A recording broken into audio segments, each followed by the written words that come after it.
జమ్మూ కాశ్మీర్లో ఉగ్ర ఉన్మాదం మరోసారి ఒళ్లు విరుచుకుంది. పర్యాటకులపై తూటాల వర్షం కురిసింది. ఉగ్ర ముష్కరులు విచక్షణారహితంగా కాల్పులకు తెగబడ్డారు. ఈ కాల్పుల్లో నేవీ అధికారి లెఫ్టినెంట్ వినయ్ నర్వాల్ మరణించారు. ఈ విషయాన్ని రక్షణ శాఖ అధికారులు ధృవీకరించారు.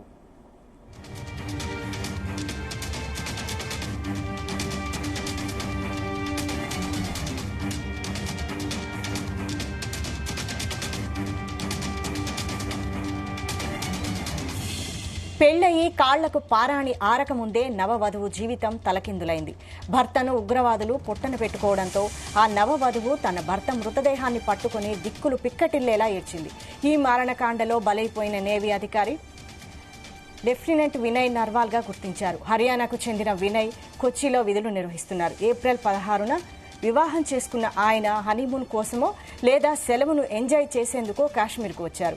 పెళ్లై కనీసం వారం రోజులు కూడా గడవకముందే ఆనందంగా గడపాల్సిన సెలవు ఆయన జీవితంలో చివరిది కావడంతో కుటుంబంలోనే కాదు దేశవ్యాప్తంగా విషాదం అలుముకుంది.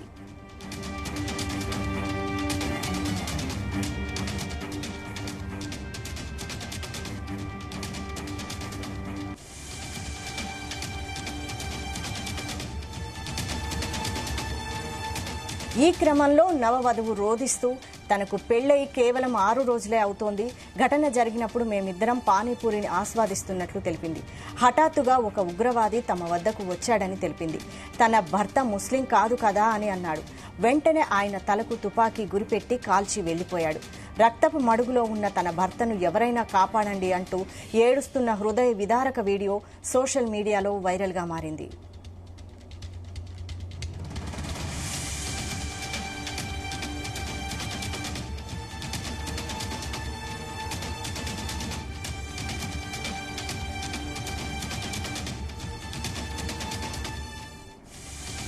ఇక దుండగులు అతి సమీపం నుంచి తుపాకులు ఎక్కుపెట్టి తూటాల వర్షం కురిపించారు.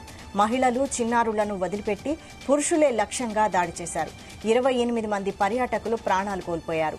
10ల సంఖ్యలో గాయపడ్డారు. కాల్పుల శబ్దం విని అప్రమత్తమైన భద్రతా బలగాలు హుటాహుటిన ఘటనా స్థలికి చేరుకుని ఉగ్రవాదుల కోసం వేట మొదలుపెట్టాయి. ప్రధాని మోడీ సూచన మేరకు కేంద్ర హోంశాఖ మంత్రి అమిత్ షా మంగళవారం రాత్రి శ్రీనగర్కు చేరుకున్నారు.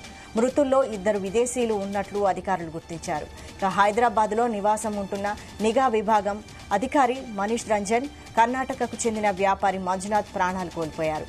పర్వతాల మధ్య ఉండే బైసరన్ ప్రాంతానికి కాలినడకన లేదా గుర్రాలపై మాత్రమే చేరుకునే అవకాశం ఉంది.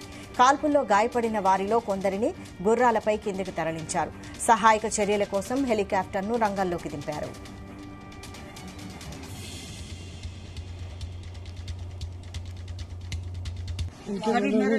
दस जगह से रॉन फायरिंग होगी, 10 गाड़ी के ऊपर होगी।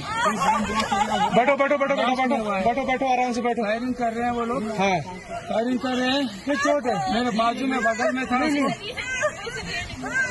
क्या ब्लड कहीं लगा चोट के बेटा? अच्छा ठीक ठीक बैठो, मैं पट्टी करता हूँ आपको। अरे नहीं नहीं नहीं नहीं, हम लोग फौज है, हम लोग बैठो बैठो, हम लोग फौज है, बैठो बैठो चलो।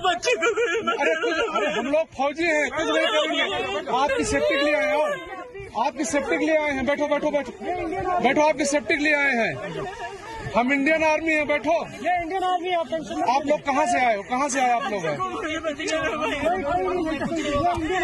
आपके बच्चे कुछ नहीं करेंगे, थोड़ा बताइए। हुआ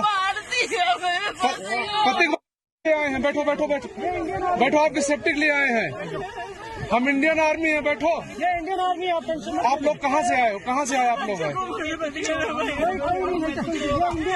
आपके बच्चे कुछ नहीं करेंगे, थोड़ा बताइए। हुआ पति को मार दिया?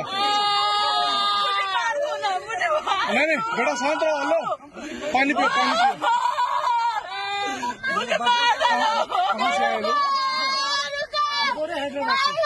हैदराबाद से। अरे साथ में आपके हैदराबाद के हैं।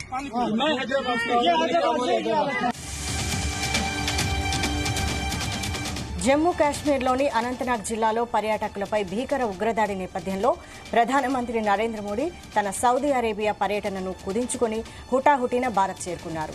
ఉదయం ఢిల్లీ ఎయిర్పోర్ట్లో దిగిన ప్రధాని మోడీ విమానాశ్రయంలోనే అత్యవసర సమావేశం నిర్వహించారు. మరోవైపు ప్రధాని అధ్యక్షతన భద్రతా వ్యవహారాల కేబినెట్ కమిటీ సమావేశం కానుంది. ఇప్పటికే కేంద్ర హోంమంత్రి అమిత్ షా శ్రీనగర్కు చేరుకున్న సంగతి తెలిసిందే. భద్రతా సంస్థల ఉన్నతాధికారులతో సమావేశమై పరిస్థితులను సమీక్షించారు. నేడు ఆయన దాడి చోటు చేసుకున్న పహల్గాం ప్రాంతానికి వెళ్లి పరిశీలించనున్నారు.